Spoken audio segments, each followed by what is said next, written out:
3 Big Breaking. ನಮಸ್ಕಾರ, very good morning. ನಿಮ್ಮ ಜೊತೆ ನಾನು ಹರೀಶ್ ನಾಗರಾಜು. ಹಿಜಾಬ್ ಹಾಕುವಂತಿಲ್ಲ, ಕೇಸರಿ ವಸ್ತ್ರವನ್ನ ಧರಿಸುವಂತಿಲ್ಲ. ಶಾಲೆ ಕಾಲೇಜುಗಳಲ್ಲಿ ಹೇಗಿರಬೇಕು ನಿಯಮ? ಶಿಕ್ಷಣ ಇಲಾಖೆಗೆ ಟೆನ್ಷನ್, ಸಿಎಂ ಜೊತೆ ಮೀಟಿಂಗ್. ಈ ಹೊತ್ತಿನ ಸ್ಪೆಷಲ್ ಇದು ಸಮವಸ್ತ್ರ ಪಾಲಿಸಿ.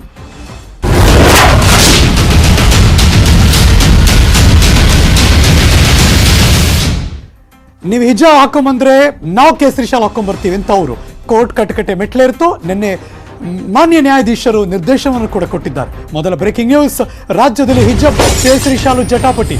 ಸೋಮವಾರದಿಂದ 1ರಿಂದ 10ನೇ ತರಗತಿಗಳು ಶುರುವಾಗ್ತಾ ಇದೆ. ಶಾಂತಿಯುತ ವಾತಾವರಣದಲ್ಲಿ ಆರಂಭಕ್ಕೆ ತಯಾರಿ ನಡೀತಾ ಇದೆ. Breaking news.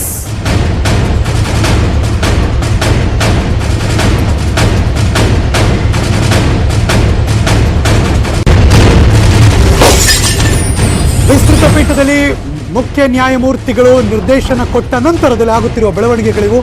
ಎಲ್ಲ ಜಿಲ್ಲೆಗಳ ಜಿಲ್ಲಾಧಿಕಾರಿಗಳು, ಎಸ್ಪಿ, ಸಿಇಒ, DDPI ಇವರೆಲ್ಲರ ಜೊತೆ ಸಭೆ ಫಿಕ್ಸ್ ಆಗಿದೆ. ಸಂಜೆ 6 ಗಂಟೆಗೆ ಇವತ್ತು ವಿಡಿಯೋ ಕಾನ್ಫರೆನ್ಸ್ ಮೂಲಕ ಸಭೆ ನಡೆಯುತ್ತೆ. ಜಿಲ್ಲೆಗಳಲ್ಲಿ ಉಂಟಾಗಿರುವ ಸಮಸ್ಯೆಗಳ ಬಗ್ಗೆ ಅವಲೋಕನ ನಡೆಸಲಾಗುತ್ತೆ. ಮುಂಜಾಗ್ರತಾ ಕ್ರಮಗಳೊಂದಿಗೆ ಕಾಲೇಜು ತೆರೆಯೋದ್ರ ಬಗ್ಗೆ ಚರ್ಚೆ ನಡೆಸಲಾಗಿದೆ. ವಿದ್ಯಾರ್ಥಿಗಳ ಹಿಂದೆ ಯಾರಿದ್ದಾರೆ, ಏನೇನು ನಡೀತಾ ಇದೆ, ಆಯಾ ಜಿಲ್ಲೆಗಳ ಪರಿಸ್ಥಿತಿ ಹೇಗಿದೆ, ಎಲ್ಲದರ ಬಗ್ಗೆ ಕೂಡ ಮಾಹಿತಿ ಈಗಾಗಲೇ ಗುಪ್ತಚರ ಇಲಾಖೆಯಿಂದ ಪಡ್ಕೊಂಡಿದ್ದಾರೆ ಮುಖ್ಯಮಂತ್ರಿಗಳು. DC, SP ಗಳಿಂದ ಸಂಪೂರ್ಣ ಮಾಹಿತಿಯನ್ನು ಕೂಡ ಪಡ್ಕೋತಾರೆ. ಬಿಕಾಸ್ ಆನ್ ಗ್ರೌಂಡಲ್ಲಿ ಏನು ನಡೀತಿದೆ ಅಂತ ಅವ್ರಿಗೆ ಗೊತ್ತಿರುತ್ತೆ. ಅದೆಲ್ಲದ್ರ ಬಗ್ಗೆ ಮುಖ್ಯಮಂತ್ರಿಗಳು ಮಾಹಿತಿ ಕಲೆ ಹಾಕ್ತಾರೆ. ಕಾಲೇಜ್ ಸುತ್ತಮುತ್ತ ಯಾವ ರೀತಿ ಕ್ರಮ ವಹಿಸಬೇಕು, ಜಿಲ್ಲೆಗಳಲ್ಲಿ ಕಾನೂನು ಸುವ್ಯವಸ್ಥೆಯನ್ನು ಕಾಪಾಡೋದ್ರ ಬಗ್ಗೆ ಸೂಚನೆ ಕೊಡ್ತಾರೆ. ಅವರಿಂದ ಎಲ್ಲ ಇನ್ಪುಟ್ಸ್ ತಗೊಂಡ್ಮೇಲೆ ಪ್ರತಿ ಜಿಲ್ಲೆಗೂ ಒಂದೇ ಲಾಜಿಕ್ ಅಪ್ಲೈ ಆಗಲ್ಲ. ಸೊ ಹಾಗಾಗಿ ಬಿಕಾಸ್ ಶಿವಮೊಗ್ಗ, ಹರಿಹರ ಬೇರೆ ಥರ ಇತ್ತು, ಬಾಗಲಕೋಟೆ ಇನ್ನೊಂದು ಥರ ಇತ್ತು, ಕರಾವಳಿ ಭಾಗ ಇನ್ನೊಂದು ಥರ ಇತ್ತು. ತೀರ್ಪು ಏನೇ ಬಂದರೂ ಕಾನೂನು ಸುವ್ಯವಸ್ಥೆ ಕಾಪಾಡಬೇಕು, ಸರ್ಕಾರಕ್ಕಿರೋ ದೊಡ್ಡ ಸವಾಲದು. ಯಾವುದೇ ಎಲ್ಲೂ ಅಹಿತಕರ ಘಟನೆ ನಡೀಬಾರ್ದು. ಸೋಮವಾರ ತೀರ್ಪು ಬರೋ ಸಾಧ್ಯತೆ ಇದೆ. ಒಂದು ವೇಳೆ ಸಣ್ಣ ಸಮಸ್ಯೆ ಆದರೂ ಕೂಡ ಸರ್ಕಾರಕ್ಕೆ ಕೆಟ್ಟ ಹೆಸರು ಬರುತ್ತೆ. ಸೊ ಹಾಗಾಗಿ ಎಲ್ಲ ರೀತಿಯ ಕಾನೂನು ಸುವ್ಯವಸ್ಥೆಯನ್ನು ಕಾಪಾಡಬೇಕು. ಹೀಗಾಗಿ ಎಚ್ಚರಿಕೆ ಕ್ರಮಕ್ಕೆ ಮುಂದಾಗಿದೆ ಸರ್ಕಾರ. Very good. ಒಂದು ವೇಳೆ ಎಲ್ಲೇ ಏನೇ ಅನಾಹುತ ನಡೆದ್ಬಿಟ್ರು ಕೂಡ ಈಗಾಗಲೇ ಹೈಕೋರ್ಟ್ ಕೂಡ ಒಂದು ನಿರ್ದೇಶನ ಕೊಟ್ಟಿದೆ, ಕಾನೂನು ಸುವ್ಯವಸ್ಥೆಯನ್ನು ಕಾಪಾಡೋದು ಸರ್ಕಾರದ ಕರ್ತವ್ಯ ಅಂತ. ಹೀಗಾಗಿ ಎಚ್ಚರಿಕೆ ಕ್ರಮಕ್ಕೆ ಮುಂದಾಗಿದ್ದಾರೆ ಮುಖ್ಯಮಂತ್ರಿಗಳು. ಇವತ್ತು ಸಂಜೆ 6 ಗಂಟೆಗೆ ಎಲ್ಲ ಜಿಲ್ಲೆಗಳ DCಗಳು, SP ಗಳು, CEO, DDPI ಅವರೆಲ್ಲರ ಜೊತೆ ಡಿಸ್ಕಸ್ ಮಾಡ್ತಾರೆ. ಎಲ್ಲೆಲ್ಲಿ ಏನೇನಿದೆ, ಆನ್ ಪ್ರಯಾರಿಟಿ ಅಡ್ರೆಸ್ ಮಾಡಬೇಕು, ಏನೇನು ಇರಬೇಕು, ಹೆಂಗಿರಬೇಕು, ಎಲ್ಲದ್ರ ಬಗ್ಗೆ ಮಾಹಿತಿ ಕಲೆ ಹಾಕಿ ಅವರಿಗೆ ಈ ಥರ ನಡೀರಿ, ಈ ಥರ ಹೋಗಿ ಅಂತ ನಿರ್ದೇಶನವನ್ನು ಕೂಡ ಮುಖ್ಯಮಂತ್ರಿಗಳು ಕೊಡೋರಿದ್ದಾರೆ. ಇದು ಮಹತ್ತರ ಬೆಳವಣಿಗೆ. ಸೋಮವಾರ ಮಧ್ಯಾಹ್ನ 2:30ಕ್ಕೆ ಹೈಕೋರ್ಟ್ ಮತ್ತೆ ವಿಚಾರಣೆಗೆ ತೆಗೆದುಕೊಳ್ತಾರೆ ವಿಸ್ತೃತ ಪೀಠದಲ್ಲಿ. ಅವತ್ತೇ ಏನೋ ಆದೇಶ ಕೂಡ ಬರಬಹುದು ಅಥವಾ ಮುಂದಕ್ಕೂ ಹೋಗಬಹುದು. ಸೊ ಇದೆಲ್ಲವೂ ಕೂಡ ನಡೆಯುವ ಈ ಸಂದರ್ಭದಲ್ಲಿ ಮುಖ್ಯಮಂತ್ರಿಗಳೀಗ ಇನಿಷಿಯೇಟ್ ಮಾಡಿ ಎಲ್ಲ ಜಿಲ್ಲೆಗಳ DCಗಳು, ಜಿಲ್ಲಾಧಿಕಾರಿಗಳು, SP ಗಳು, DDPI, CEO ಎಲ್ಲರ ಜೊತೆ ಒಂದು ಮೀಟಿಂಗ್ ಮಾಡ್ತಿದ್ದಾರೆ. ಆಯಾ ಜಿಲ್ಲೆಗಳ ಪರಿಸ್ಥಿತಿಗಳನ್ನು ಅವಲೋಕಿಸಿ ಸಾಧ್ಯತಾ ಬಾಧ್ಯತೆಗಳ ಬಗ್ಗೆ ಚರ್ಚೆ ಮಾಡಿ, ಒಂದಷ್ಟು ತಜ್ಞರ ಜೊತೆಯೂ ಕೂಡ ಅದ್ರ ಬಗ್ಗೆ ಡಿಸ್ಕಸ್ ಮಾಡಿ, ಚರ್ಚೆ ಮಾಡಿ, ಫೈನಲಿ ಒಂದಷ್ಟು ತೀರ್ಮಾನಕ್ಕೆ ಬಂದು, ಬಿಕಾಸ್ ಎಲ್ಲೂ ಕೂಡ ಯಾವುದೇ ಅನಾಹುತಗಳು ನಡೀಬಾರ್ದು. ಇದೆಲ್ಲೋ ಒಂದು ಕಡೆ ಸಂಘರ್ಷ ಕಮ್ಯುನಲ್ ಆಗ್ತಾ ಇರುವ ಈ ಲಕ್ಷಣದಲ್ಲಿ ಇನ್ನೇನೇನೋ ಆಗ್ಬಿಡುತ್ತೆ. ಸೊ ಅದನ್ನು ಒಂದು ಕಟ್ಟುನಿಟ್ಟಿನಲ್ಲಿ ಇಟ್ಕೊಳ್ಳುವಂಥ ಜವಾಬ್ದಾರಿ ಸರ್ಕಾರದ್ದೀಗ. ಜೊತೆಗೆ ಹೈಕೋರ್ಟ್ ಕೂಡ ಆ ನಿರ್ದೇಶನ ಕೊಟ್ಟಿರೋದ್ರಿಂದ ಈಗ ಸರ್ಕಾರ ಎಚ್ಚೆತ್ಕೊಂಡಿದೆ. ಟೆನ್ಷನ್ ಇದೆ ನಿಜ, ಅದನ್ನು ಪ್ಲಾನ್ ಮಾಡಿ ನೀಟಾಗಿ ಕಂಟ್ರೋಲ್ ಮಾಡಬೇಕಾದ್ದು ಸರ್ಕಾರದ ಜವಾಬ್ದಾರಿ. ಸೊ ಹಾಗಾಗಿ ಅಹಿತಕರ ಘಟನೆಗೆ ಅವಕಾಶ ಕೊಡದೇ ಇರೋ ರೀತಿ ನೋಡಿಕೊಳ್ಳುವ ನಿಟ್ಟಿನಲ್ಲಿ ಸರ್ಕಾರ ಇವತ್ತು ಸಂಜೆ 6 ಗಂಟೆಗೆ ಮೀಟಿಂಗ್ ಕರೆದಿದ್ದಾರೆ.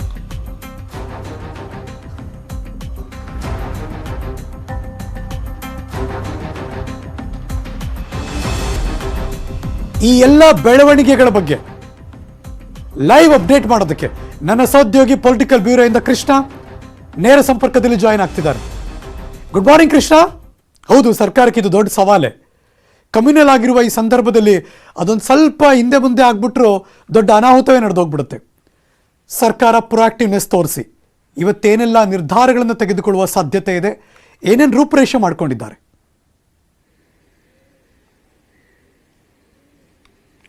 ಖಂಡಿತವಾಗ್ಲೂ ಹರೀಶ್, ಈಗ ಸರ್ಕಾರಕ್ಕೆ ಒಂದ್ ರೀತಿ ದೊಡ್ಡ ಸವಾಲು ಸೋಮವಾರ. ಯಾಕಂದ್ರೆ ಒಂದ್ ಕಡೆ ಈಗಾಗಲೇ ಅಧಿವೇಶನ ಕೂಡ ಸೋಮವಾರದಿಂದ ಆರಂಭವಾಗ್ತಾ ಇದೆ. ಮತ್ತೊಂದು ಕಡೆ 10ನೇ ತರಗತಿಯಿಂದನೂ ಕೂಡ ಶಾಲೆಗಳನ್ನು ಕೂಡ ಆರಂಭ ಮಾಡೋದಕ್ಕೆ ಸರ್ಕಾರ ಈಗಾಗಲೇ ಸಿದ್ಧತೆಯನ್ನು ಕೂಡ ಮಾಡ್ಕೊಂಡಿದೆ. ಮತ್ತೆ ಸೋಮವಾರ ಕೂಡ ಈ ಒಂದು ಹಿಜಾಬ್ ಸಂಘರ್ಷ ಏನಿದೆ ಅದಕ್ಕೆ ಸಂಬಂಧಪಟ್ಟಂತೆ ಹೈಕೋರ್ಟ್ ಇಂದ ವಿಚಾರಣೆಯಾಗಿ ಅಂತಿಮವಾದಂತಹ ತೀರ್ಪು ಹೊರಬೀಳುವಂತ ಸಾಧ್ಯತೆ ಇದೆ. ಹೀಗಾಗಿ ಸೋಮವಾರ ಅಂತ ಸಂದರ್ಭದಲ್ಲಿ ಯಾವುದೇ ರೀತಿಯಂತ ಸಣ್ಣ ಸಮಸ್ಯೆ ಆದ್ರೂ ಕೂಡ ಅದು ದೊಡ್ಡ ಮಟ್ಟದಲ್ಲಿ ವಿವಾದಕ್ಕೆ ಕಾರಣ ಆಗುತ್ತೆ. ಮತ್ತೆ ಸರ್ಕಾರಕ್ಕೆ ಒಂದ್ ರೀತಿ ಕೆಂಗಣಿಗೆ ಗುರಿ ಆಗುತ್ತೆ. ಅಂದ್ರೆ ಕೇಂದ್ರ ಸರ್ಕಾರಕ್ಕಾಗಿರ್ಬೋದು ಮತ್ತೆ ರಾಷ್ಟ್ರೀಯ ಮಟ್ಟದಲ್ಲೂ ಕೂಡ ಒಂದು ದೊಡ್ಡ ಮಟ್ಟದ ವಿವಾದಕ್ಕೀಡಾಗುತ್ತೆ ಅನ್ನೋ ಒಂದು ಕಾರಣಕ್ಕೋಸ್ಕರವಾಗಿ ಮುಖ್ಯಮಂತ್ರಿಗಳು 2 ದಿನಗಳ ಮುಂಚಿತವಾಗಿಯೇ ಒಂದಷ್ಟು ಮುಂಜಾಗ್ರತಾ ಕ್ರಮವನ್ನು ವಹಿಸುವಂತ ನಿಟ್ಟಿನಲ್ಲಿ ಇವತ್ತು ಎಲ್ಲಾ ರಾಜ್ಯದ ಎಲ್ಲಾ ಡಿಸಿಗಳು, ಎಸ್ಪಿಗಳು, ಸಿಇಒಗಳು ಮತ್ತೆ ಡಿಡಿಪಿಐಗಳೇನಿದ್ದಾರೆ ಅವ್ರ ಜೊತೆ ಒಂದು ವಿಡಿಯೋ ಕಾನ್ಫರೆನ್ಸ್ ಅನ್ನ ಮಾಡೋದ್ರ ಮೂಲಕವಾಗಿ ಒಂದು ಜಿಲ್ಲೆಗಳಲ್ಲಿರತಕ್ಕಂತ ವಾಸ್ತವ ಪರಿಸ್ಥಿತಿಯನ್ನ ಅವಲೋಕಿಸೋದಕ್ಕೆ ಮುಖ್ಯಮಂತ್ರಿಗಳು ಮುಂದಾಗಿದ್ದಾರೆ. ಈಗಾಗಲೇ ಏನು 10ನೇ ತರಗತಿಯಿಂದ ಶಾಲೆಗಳನ್ನ ಓಪನ್ ಮಾಡುವಂತ ನಿಟ್ಟಿನಲ್ಲಿ ಸೋಮವಾರದಿಂದ ಆರಂಭ ಮಾಡೋದಕ್ಕೆ ಸರ್ಕಾರ ತೀರ್ಮಾನವನ್ನ ಮಾಡಿದೆ. ಅದ್ರ ಜೊತೆಗೆ ಈಗಾಗಲೇ ಹಂತವಾಗಿ ಅಂದ್ರೆ ಏನು ಪದವಿ ಪೂರ್ವ ಕಾಲೇಜುಗಳನ್ನು ಕೂಡ ಆರಂಭ ಮಾಡೋದಕ್ಕೂ ಕೂಡ ಈಗಾಗಲೇ ಎಲ್ಲಾ ರೀತಿಯಿಂದ ಸಿದ್ಧತೆಯನ್ನ ಮಾಡ್ಕೊಳ್ಬೇಕಾಗತ್ತೆ. ಮತ್ತೆ ಜಿಲ್ಲೆಯಲ್ಲಿರ್ತಕ್ಕಂಥ ವಾಸ್ತವ ಪರಿಸ್ಥಿತಿಯನ್ನು ಅವಲೋಕಿಸಿ ಅಂತಿಮವಾಗಿ ಅಲ್ಲಿ ವಾಸ್ತವ ಪರಿಸ್ಥಿತಿ ಅನುಗುಣವಾಗಿಯೇ ತೀರ್ಮಾನವನ್ನ ಮಾಡಬೇಕಾಗುತ್ತೆ. ಎಲ್ಲ ಒಂದ್ ಕಡೆ ಒಂದಷ್ಟು ಜಿಲ್ಲೆಗಳಲ್ಲಿ ಈಗ ಏಕೈಕಿ ಕಾಲೇಜುಗಳನ್ನ ಓಪನ್ ಮಾಡೋದು ನಿರ್ಧಾರವನ್ನ ಮಾಡಿಬಿಟ್ರೆ ಮತ್ತೆ ದೊಡ್ಡ ಮಟ್ಟದಲ್ಲಿ ಸಮಸ್ಯೆ ಆಗುತ್ತೆ, ಮತ್ತೆ ಅದೇ ರೀತಿಯ ಸಮಸ್ಯೆ ಮರುಕಳಿಸುತ್ತೆ ಅನ್ನುವಂತ ಕಾರಣಕ್ಕೋಸ್ಕರವಾಗಿ ಮುಖ್ಯಮಂತ್ರಿಗಳು ಒಂದು ರೀತಿ ಎಚ್ಚರಿಕೆ ಹೆಜ್ಜೆಯನ್ನ ಇಡೋದಕ್ಕೆ ಮುಂದಾಗಿರುವಂತದ್ದು. ಈಗಾಗಲೇ ಇವತ್ತು ವಿಡಿಯೋ ಕಾನ್ಫರೆನ್ಸ್ ಅನ್ನು ಮಾಡೋದ್ರ ಮೂಲಕವಾಗಿ ಜಿಲ್ಲೆಯಲ್ಲಿ ಇರತಕ್ಕಂಥ ವಾಸ್ತವ ಪರಿಸ್ಥಿತಿಯನ್ನು ಅವಲೋಕಿಸಿ ಅಂತಿಮವಾಗಿ ಆ ಒಂದು ಜಿಲ್ಲೆಗಳಲ್ಲಿ ಕಾಲೇಜುಗಳನ್ನ ತೆರೆಯಬೇಕಾ ಅಥವಾ ಮತ್ತೇನಾದ್ರೂ ವಿಸ್ತರಣೆಯನ್ನು ಮಾಡಬೇಕಾ, ಅಲ್ಲಿ ಯಾವ ರೀತಿಯಾಗಿ ಪರಿಸ್ಥಿತಿ ಇದೆ, ಮತ್ತೆ ವಿದ್ಯಾರ್ಥಿಗಳಿಗೆ ಪ್ರಚೋದನೆ ಕೊಡುವಂತ ಸಂಘಟನೆಗಳು ಯಾರಿದ್ರೆ ಅವರ ವಿರುದ್ಧವಾಗಿ ಯಾವ ರೀತಿಯ ಕ್ರಮವನ್ನ ಕೈಗೊಳ್ಳಬೇಕು, ಮತ್ತೆ ಯಾವೆಲ್ಲ ಸಲಹೆಗಳನ್ನ ಸೂಚನೆಗಳನ್ನ ಕೊಟ್ಟು ಕಾಲೇಜುಗಳನ್ನ ಓಪನ್ ಮಾಡಬೇಕು ಅನ್ನೋದ್ರ ಬಗ್ಗೆ ಕೂಡ ಏನು ಜಿಲ್ಲಾ ಮಟ್ಟದ ಅಧಿಕಾರಿಗಳ ಜೊತೆಗೆ ಮುಖ್ಯಮಂತ್ರಿಗಳು ಸಮಾಲೋಚನೆಯನ್ನು ನಡೆಸಿದ್ದಾರೆ.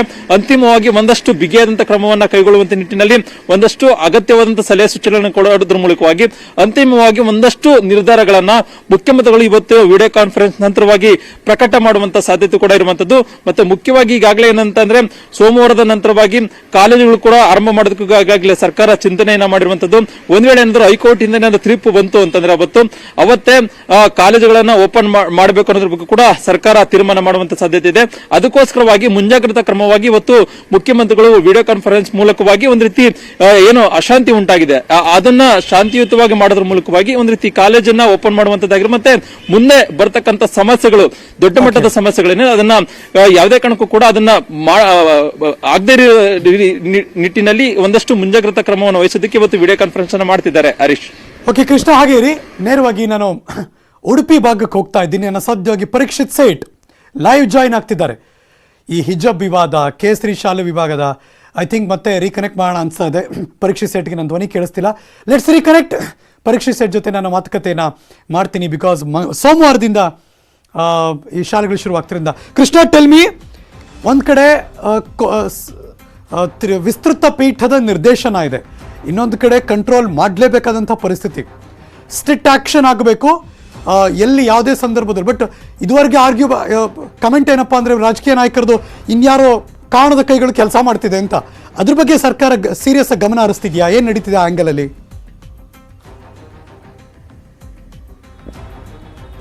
ಖಂಡಿತವಾಗ್ಲೂ ಹರೀಶ್, ಈಗಾಗಲೇ ಏನು ಮುಖ್ಯಮಂತ್ರಿಗಳು ಒಂದು ಸುಳಿವನ್ನ ಕೊಟ್ಟಿದ್ದಾರೆ, ಮತ್ತೆ ಗೃಹ ಸಚಿವರು ಕೂಡ ಈ ಒಂದು ವಿಚಾರವಾಗಿ ಗಂಭೀರವಾಗಿ ಪರಿಗಣಿಸಿದ್ದಾರೆ. ಮತ್ತೆ ಯಾವೆಲ್ಲ ಸಂಘಟನೆಗಳು ಇದರಲ್ಲಿ ಭಾಗಿಯಾಗಿದ್ದಾರೆ, ಮುಲಾಜಿಲ್ದೇನೆ ಕಾನೂನು ರೀತಿಯಾಗಿ ಕ್ರಮವನ್ನ ಕೈಗೊಳ್ಳೋದಕ್ಕೆ ಈಗಾಗಲೇ ಎಲ್ಲಾ ರೀತಿಯಾದಂತಹ ಸಿದ್ಧತೆಯನ್ನು ಮಾಡ್ಕೊಂಡಿರುವಂತದ್ದು. ಮತ್ತೆ ಮುಖ್ಯಮಂತ್ರಿಗಳು ಇವತ್ತು ಸಭೆಯನ್ನ ಮಾಡ್ತಿರುವಂತಹ ಉದ್ದೇಶವನ್ನು ಕೂಡ ಇದೇ ಆಗಿದೆ.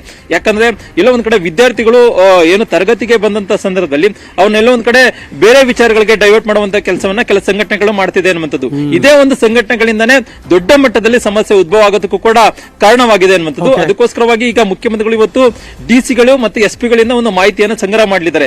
ಯಾವ ಸಂಘಟನೆಗಳು ವಿದ್ಯಾರ್ಥಿಗಳ ಜೊತೆಗಿದ್ದಾರೆ, ವಿದ್ಯಾರ್ಥಿಗಳಿಗೆ ಯಾವ ರೀತಿಗೆ ಪ್ರಚೋದನೆ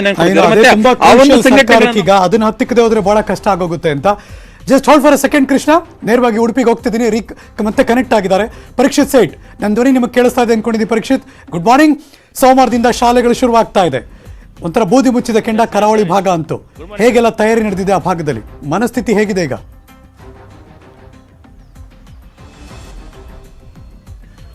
ಹರೀಶ್, ಯಾಕಂದ್ರೆ ಈಗ ಹೈಕೋರ್ಟ್ ಮಧ್ಯಂತರ ಆದೇಶ ನೀಡಿರುವಂತದ್ದು, ಆದ್ರೆ ಇದಕ್ಕೆ ಮುಸ್ಲಿಂ ಮುಖಂಡರು, ಮುಸ್ಲಿಂ ವಿದ್ಯಾರ್ಥಿನಿಯರು ಮತ್ತು ಎಲ್ಲ ವರ್ಗದ ಮುಸ್ಲಿಂ ಮುಖಂಡರು ಸಂಘಟನೆಗಳು. ಹರೀಶ್, ಹೈಕೋರ್ಟ್ ವಿಸ್ತೃತ ಪೀಠದ ನಿರ್ದೇಶನ ಅಂತ ಮಾತಾಡೋಣ. Please go head.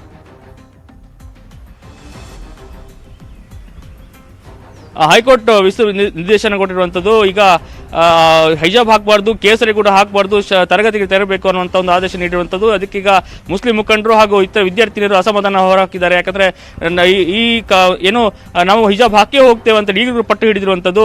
ನಮಗೆ ಹೈಕೋರ್ಟ್ ಏನು ತೀರ್ಪಿದೆ ಅದು ನಮಗೆ ಅಸಮಾಧಾನ ನೀಡಿದೆ, ಆದೇಶ ಏನು ಅಸಮಾಧಾನ ನೀಡಿದೆ ಅಂತೇಳಿ ಒಂದು ಅಸಮಾಧಾನ ಹೊರಗಾಗಿದ್ದಾರೆ. ಹಾಗಾಗಿ ಸೋಮವಾರ ಏನು ಈ ವಿದ್ಯಾರ್ಥಿನಿಯರು ರಿಟ್ ಅರ್ಜಿ ಸಲ್ಲಿಸಿದ್ರು ಆ ವಿದ್ಯಾರ್ಥಿನಿಯರು ಮತ್ತು ಈ ಬೇರೆ ಕಾಲೇಜಿನ ವಿದ್ಯಾರ್ಥಿನಿಯರು ಕೂಡ ಕಾಲೇಜಿಗೆ ಹೋಗಲ್ಲ ಅನ್ನುವಂಥ ಒಂದು ಮಾತು ಕೂಡ ಕೇಳಿ ಬಂದಿದೆ. ಮತ್ತೆ ಇದಕ್ಕೆ CFI ಸಂಘಟನೆಗಳು ಕೂಡ ನಾವು ರಿಯಾಕ್ಷನ್ ಕೇಳಿದಾಗ ಅವರು ಕೂಡ ಅವ್ರ ವಿದ್ಯಾರ್ಥಿನಿಯರ ಇಚ್ಛೆ, ಅವರು ಮತ್ತು ಅವರ ಪೇರೆಂಟ್ಸ್ ಗಳ ಇಚ್ಛೆ, ಅವರು ಕಳಿಸೋದಾದ್ರೆ ಕಳಿಸಬಹುದು, ಇಲ್ಲದ್ರೆ ಅವರ ಇಚ್ಛೆ ಅಂತ ಹೇಳುವಂಥದ್ದು. ಒಟ್ಟಾರೆ ಸೋಮವಾರ ಅವರು ಕಾಲೇಜಿನ ಹೊರಗೆ ಕೂತು ಧರಣಿ ಕೂರುವ ಸಾಧ್ಯತೆ ಇದೆ. ಹಾಗಾಗಿ ಸೋಮವಾರ ಏನಾಗುತ್ತೋ ನೋಡಬೇಕಾಗಿದೆ. ಹರೀಶ್, ಥ್ಯಾಂಕ್ ಯು ಪರೀಕ್ಷಿತ್ ಸೆಟ್. ಈ ಕ್ಷಣದ ಮಾಹಿತಿ ಅಪ್ಡೇಟ್ ಮಾಡೋದಕ್ಕೆ ಥ್ಯಾಂಕ್ ಯು ಕೃಷ್ಣ, ಮಾಹಿತಿಯನ್ನು ಅಪ್ಡೇಟ್ ಮಾಡಿದ್ದಕ್ಕೆ. ನ್ಯೂಸ್ ಮುಂದುವರಿತೆ, ಒಂದು ಬ್ರೇಕ್ ಆದ್ಮೇಲೆ ಎಲ್ಲೂ ಹೋಗದೆ ಕಾಯ್ತಾ ಇದೆ.